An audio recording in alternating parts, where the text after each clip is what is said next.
Olá, criança da creche Caminha Luz, tudo bem? O que será que o Theo e o Gui tá fazendo aqui? Será que tem uma nova história aí pra gente ouvir? Vamos ouvir a história do Theo e do Gui? Uma vez, um menino muito curioso que se chama Theo. Theo adorava fazer muitas perguntas para sua família. Onde o sol se esconde à noite?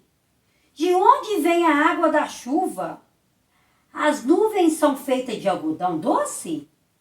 Todos na sua casa respondiam com todo carinho às perguntas do Theo. Mas o seu irmão Gui percebeu que Theo é muito curioso com a natureza. E Gui resolveu chamá-lo para brincar no quintal. Vamos, Theo! Brincar, vamos! Oba! Vamos sim! Gui começou a mostrar ao Theo a natureza que está presente em quase todos nós vivemos.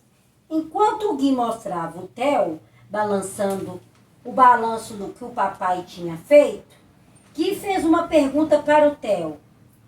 Onde que fica pendurado o balanço, Theo?